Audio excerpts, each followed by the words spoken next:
तो बिना वक्त गवाए शुरुआत करेंगे सुपरफास्ट 100 की और अगले आधे घंटे आपको रूबरू करवाएंगे देश और दुनिया की तमाम बड़ी खबरों से, वो भी तेज रफ्तार के साथ।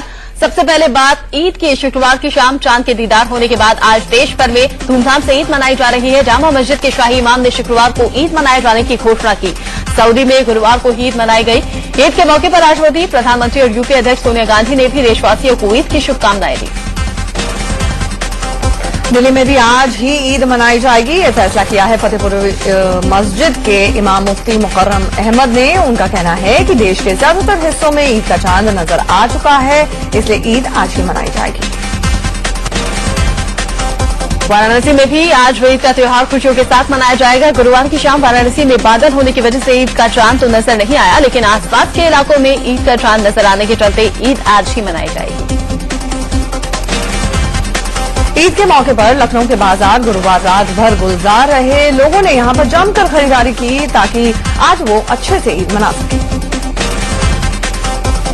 चांद के दीदार के साथ ही बरेली में भी आज ईद मनाने की घोषणा कर दी गई। बरेली की खानकाह नियालिया में चांद देखने की रस्म अदा की गई और ये दुआ भी की गई कि देश में अमन और शांति आए।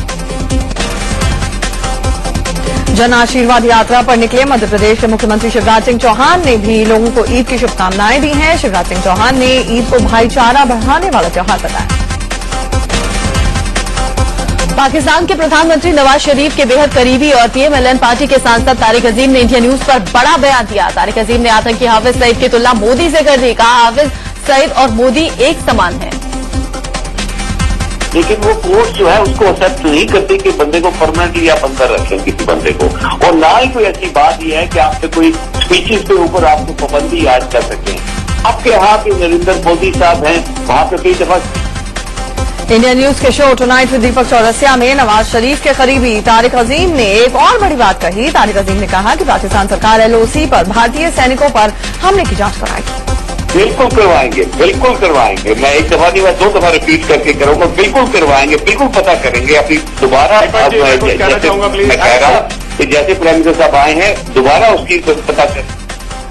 नरेंद्र मोदी पर तारिक अजीम के बयान पर इंडिया न्यूज के शो टुनाइट में दीपक चौरसिया में बीजेपी नेता नलिन कोहली ने कड़ा ऐतराज जाहिर किया। उन्होंने हाफिज सईद, जिसको एक proclaimed terrorist United states of America ने कहा है, उसको नरेंद्र मोदी जी जो इस देश के इलेक्टेड और किसी कोर्ट के द्वारा हमारे यहां प्रक्रिया पूरी चल रही है, मतलब इस प्रकार के इन्होंने अपशब्द कहे और तो मैं कह ही नहीं सकता। शिवसेना नेता प्रेम शुक्ला ने तारिक अजीम के बयान पर कड़ा ऐतराज जताया है और पाकिस्तान को सबक सिखाने की मांग की। तो कातिल को दुआ दी जाए, अगर यही रस्म हो तो ये रस्म बदल दी जाए। अब ये रस्म तोड़ दो, पाकिस्तान को घेरो और उसको सबक सिखाओ। इंडिया न्यूज पर नवाज शरीफ के करीबी तारिक अजीम ने कहा, उसामा बिन लादेन के पाकिस्तान में छिपे होने की जानकारी नहीं होना पाकिस्तान की बड़ी खुफिया नाकामी थी। अभी ये इंटेलिजेंस फ्लेयर हुआ, ऑब्वियसली इंटेलिजेंस फ्लेयर हुआ। एक बंदा आके रह रहा है आपके घर में और आपको नहीं पता चल रहा, तो बहुत बड़ा इंटेलिजेंस फ्लेयर। पाक पीएम नवाज शरीफ ने इस्लामाबाद में अपने अधिकारियों और सेना के अधिकारियों के साथ एक अहम बैठक भी की। इसमें नवाज ने पाकिस्तान अफसरों से पूंछ में हुई घटना की पूरी जानकारी दी। जम्मू के पुंछ सेक्टर में पाकिस्तानी हमले पर ब्रिटेन के प्रधानमंत्री डेविड कैमरन ने बिन मांगी सलाह दी है। कैमरन ने कहा कि भारत और पाकिस्तान को बातचीत से मसला सुलझाना चाहिए। इससे पहले रक्षा मंत्री ए.के. एंटनी ने पुंछ हमले पर अपना बयान बदल लिया। रक्षा मंत्री ने संसद में माना कि चक्कादाबाग चौकी पर हुआ हमला, जिसमें 5 भारतीय जवान शहीद हो गए, पाकिस्तानी सेना की ओर से ही किया गया था।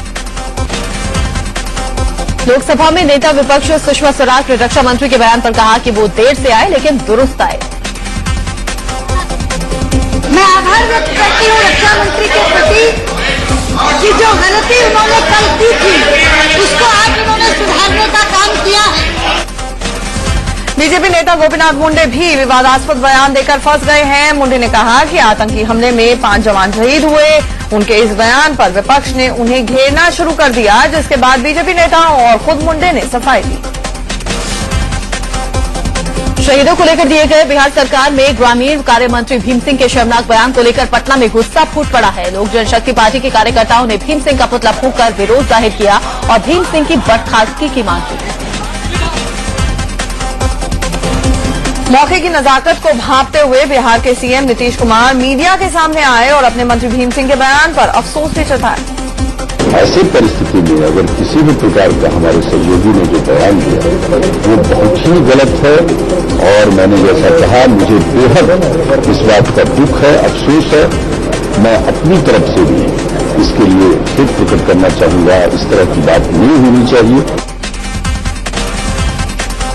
नीतीश सरकार में ग्रामीण कार्य मंत्री भीम सिंह ने शहीदों को लेकर शर्मनाक बयान दिया था, जिस पर नीतीश कुमार की फटकार के बाद उन्होंने माफी मांगी। मुझे भी खराब लग रहा है, देशवासियों को भी खराब लगा होगा और उनकी भावना को चोट पहुंची होगी। लिहाजा मैं उस पूरे घटनाक्रम के लिए और जो भी दिखाया जा रहा है इसके लिए खेद प्रकट करता हूं। इससे पहले बिहार सरकार में ग्रामीण कार्य मंत्री भीम सिंह ने शहीदों की शहादत का मजाक उड़ाते हुए कहा था कि सेना और पुलिस में लोग शहीद होने के लिए ही आते हैं। जवान तो शहीद होने के लिए होते हैं ना, सेना में और पुलिस में नौकरी क्यों होती है? आप थोड़ी शहीद होइएगा, शहादत के लिए ही जाते हैं। उनका ये है, भावना उसकी है। दरअसल शहीद जवानों के पार्थिव शरीर पटना पहुंचने पर सरकार का कोई मंत्री एयरपोर्ट पर नहीं पहुंचा था। इस बाबत जब मंत्री जी से सवाल किया गया तो उन्होंने पत्रकारों से ही बेतुका सवाल कर डाला। बिहार सरकार में मंत्री भीम सिंह ने अपने बयान पर माफी मांग ली, लेकिन उनके बयान के बाद राजनीति गर्मा गई है। बीजेपी ने उनके बयान को दुर्भाग्यपूर्ण बताया। पुंछ में शहीद हुए बिहार के जवानों की शहादत का मजाक उड़ाने में नीतीश के सिंचाई मंत्री अवधेश कुशवाहा भी पीछे नहीं रहे। छपरा में शहीद जवान की अंतिम विदाई में रेडी से पहुंचने पर मंत्री जी ने कहा कि वो उड़कर नहीं आ सकते थे। इस बीच शहीद प्रेमनाथ सिंह को अंतिम विदाई देने छपरा पहुंचे सिंचाई मंत्री अवधेश कुमार और मंत्री नरेंद्र सिंह को लोगों के विरोध का सामना करना पड़ा। लोग मंत्रियों के देर से आने के चलते खासे गुस्से में थे। आरजेडी सुप्रीमो लालू प्रसाद यादव ने बिहार सरकार के मंत्रियों के एयरपोर्ट न पहुंचने पर नीतीश सरकार पर हमला बोला है। हमने ये सुना कि बिहार सरकार का मुखिया दिल्ली में और एक भी आदमी, नुमाइंदा भी आदमी, वहाँ कोई भी आदमी नहीं गया फूल माला चढ़ाने। वो तो घाट की बात तो दूर रही, ये बहुत बुरा है। शहीदों को श्रद्धांजलि देने के लिए एयरपोर्ट न पहुंचने को लेकर बीजेपी सांसद राजीव प्रताप रूडी ने नीतीश सरकार पर तीखा हमला बोला। सीमा पर शहीद हुए जवान प्रेमनाथ सिंह का छपरा के सिमरिया घाट पर पूरे राजकीय सम्मान के साथ अंतिम संस्कार हुआ। सेना के जवानों और बिहार के पुलिस जवानों ने शहीद को सलामी दी। भारत पाक सीमा पर शहीद जवान शंभू नारायण राय पंचतत्व में विलीन हो गए। बिहार के आरा जिले में के रहने वाले शहीद शंभू शरण को उनके 3 साल के बेटे ने मुखाग्नि दी। दानापुर के शहीद विजय कुमार राय का भी राजकीय सम्मान के साथ अंतिम संस्कार हुआ। बिहार रेजिमेंट के 21वीं बटालियन के जवान विजय कुमार राय को नम आंखों से विदाई दी गई। उधर महाराष्ट्र के कोल्हापुर में पिंपलगांव में शहीद पुंडलिक केरवा का अंतिम संस्कार राजकीय सम्मान के साथ किया गया। पुंछ में पाक जवानों की नापाक करतूत के बाद भारत पाक सीमा पर सुरक्षा बढ़ा दी गई है। यहां सेना के जवान पेट्रोलिंग कर रहे हैं। शिवसेना ने बॉलीवुड और टीवी इंडस्ट्री में काम कर रहे पाकिस्तानी कलाकारों को अपने देश वापस लौटने की धमकी दी है। ठाणे में शिवसेना और एमएनएस के पाकिस्तानी सैनिकों की कायराना हरकत का विरोध जाहिर किया गया है। एमएनएस ने मशाल जो मोर्चा निकालकर पाकिस्तान के खिलाफ जमकर नारेबाजी की। इस बीच पाकिस्तान के हमले के खिलाफ विरोध प्रदर्शन जारी है। हरियाणा के करनाल में लोगों ने जोरदार प्रदर्शन किया। हरियाणा के मेवात में पाकिस्तान के खिलाफ लोगों ने जोरदार प्रदर्शन किया। यहां सैकड़ों लोग जमा हुए। नापाक हरकतों के लिए पाकिस्तान का पुतला फूंका गया। अहमदाबाद में पाकिस्तान के खिलाफ जमकर प्रदर्शन हुआ। भारतीय जनता युवा मोर्चा के कार्यकर्ताओं ने पाकिस्तान के खिलाफ नारेबाजी करते हुए मांग की कि सरकार जल्द से जल्द पाकिस्तान को मुंहतोड़ जवाब दे। हिमाचल प्रदेश में खनन माफिया ने एसडीएम यूसुफ खान पर हमला कर उनकी जान लेने की कोशिश की। यूसुफ खान नालागढ़ से सरसा नदी से अवैध खनन करने वालों पर दबिश देने गए थे। अखिलेश सरकार में मंत्री शिवपाल यादव ने निलंबित आईपीएस दुर्गा शक्ति नागपाल पर निशाना साधा है। आईएएस दुर्गा शक्ति नागपाल के निलंबन को चुनौती देने वाली याचिका को सुप्रीम कोर्ट ने सुनवाई के लिए स्वीकार कर लिया। इस मामले की सुनवाई 12 अगस्त को होगी। आय से अधिक संपत्ति मामले में बीएसपी सुप्रीमो मायावती को सुप्रीम कोर्ट से बड़ी राहत मिली है। सुप्रीम कोर्ट से राहत मिलने के बाद मायावती ने कहा कि उन्हें न्यायपालिका पर पूरा भरोसा था। बीएसपी सुप्रीमो मायावती को सुप्रीम कोर्ट से राहत मिलने के बाद बीएसपी नेता और मायावती के वकील सतीश चंद्र मिश्र ने कहा कि अब सीबीआई इस मामले पर किसी भी तरह की जांच नहीं कर सकती। ग्रेटर नोएडा के सदर तहसीलदार ने भी निलंबित आईएएस दुर्गा शक्ति नागपाल को क्लीन चिट दे दी। उन्होंने अपनी रिपोर्ट में कहा कि मस्जिद की दीवार गिराने में दुर्गा की कोई भूमिका नहीं थी। इलाहाबाद हाईकोर्ट की लखनऊ बेंच ने यूपी सरकार के खनन मंत्री गायत्री प्रसाद प्रजापति को नोटिस जारी किया है। सोहराबुद्दीन फर्जी एनकाउंटर मामले में सुप्रीम कोर्ट सोमवार को अमित शाह की अर्जी पर सुनवाई करेगा। अमित शाह ने जमानत की शर्तों में बदलाव के लिए अर्जी लगाई है। बॉम्बे हाईकोर्ट ने रिलायंस इंडस्ट्रीज के चेयरमैन मुकेश अंबानी को मिली जेड श्रेणी की सुरक्षा को चुनौती देने वाली जनहित याचिका को खारिज कर दिया। सियाराम खराने की बहू बिहारी पोद्दार को जमानत याचिका पर सुनवाई 22 अगस्त के लिए टाल दी गई है। बिहारी पर 2 करोड़ 35 लाख के हीरे की तस्करी का आरोप है। हाईकोर्ट ने दिल्ली में जलभराव को लेकर एमसीडी और संबंधित एजेंसियों को फटकार लगाई है।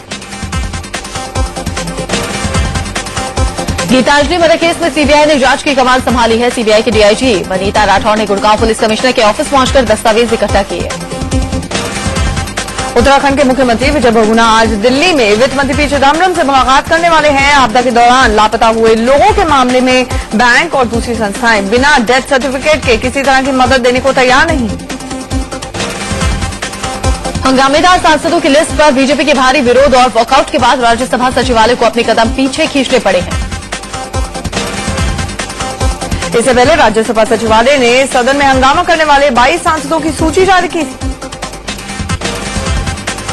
राज्यसभा की कार्यवाही के दौरान तेलुगु देशम पार्टी के सांसद सीएम रमेश बेहोश होकर गिर पड़े। रमेश सभापति के आसन के सामने नारेबाजी कर रहे थे। उत्तराखंड में आई आपदा के बाद ध्वस्त हो चुके टूरिज्म सेक्टर को डेवलप करने के लिए केंद्र ने बहुगुणा सरकार को 100 करोड़ की आर्थिक मदद दी है।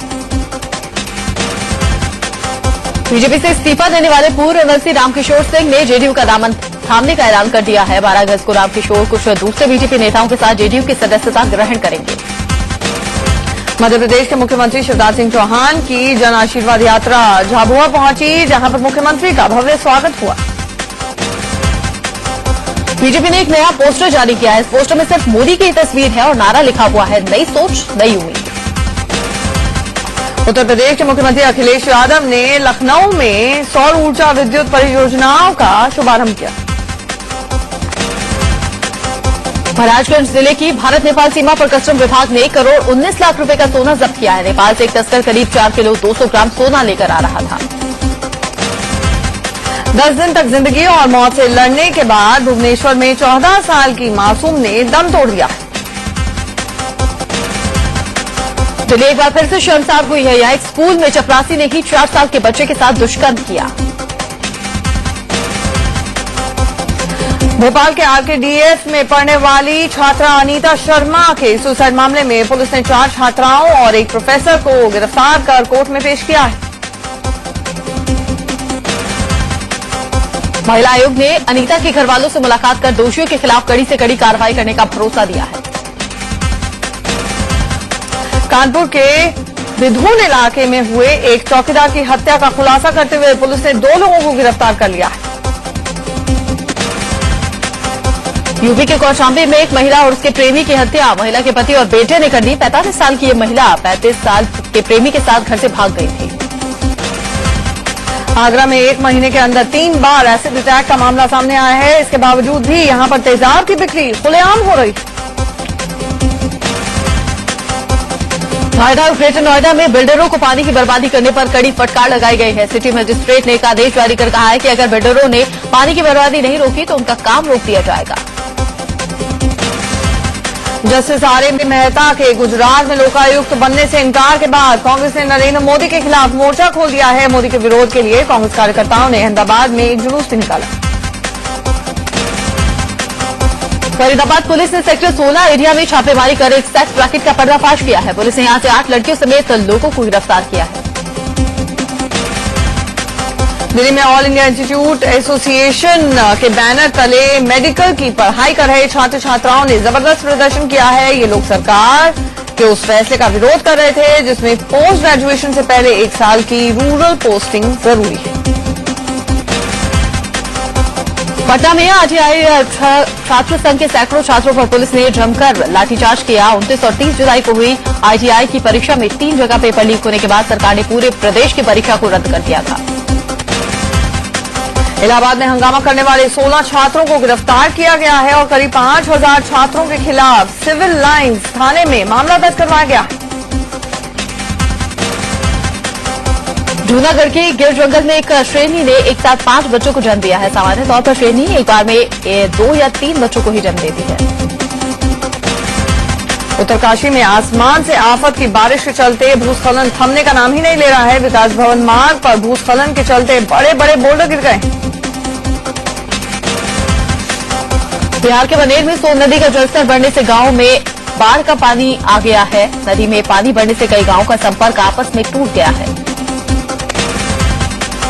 बिहार के भोजपुर में गंगा का उफान कहर बरपा रहा है। गंगा नदी के बढ़ते जलस्तर की वजह से यहां कई इलाके बाढ़ की चपेट में आ गए। छत्तीसगढ़ के धमतरी इलाके में लगातार हो रही बारिश के बाद बाढ़ के खतरे को देखते हुए प्रशासन ने अलर्ट जारी कर दिया है। धमतरी बांध के 3 गेट खोले गए हैं। छत्तीसगढ़ के नारायणपुर में रहस्यमय बुखार से 10 दिनों के अंदर अंदर 17 लोगों की मौत हो गई है। गांव वालों ने इसकी शिकायत स्वास्थ्य विभाग से की है। इंदौर की एक दुकान में ग्राहक बनकर आए शख्स ने दुकान की गोलक में रखे हुए रुपयों पर हाथ साफ कर दिया। उसकी हरकत दुकान में लगे सीसीटीवी कैमरे में कैद हो गई। पूर्वांचल में तेजी से फैल रही दिमागी बुखार पर काबू पाने के लिए एसएसबी के जवानों ने अनोखी पहल शुरू की है। गोरखपुर में जवानों ने बड़े पैमाने पर सफाई अभियान चलाया है।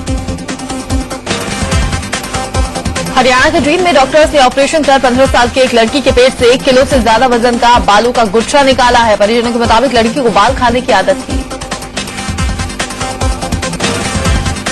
बिहार के जहानाबाद में सुनील कुमार नाम का एक लड़का श्रवण कुमार की तर्ज पर अपनी मां को लेकर देवघर के लिए रवाना हुआ है।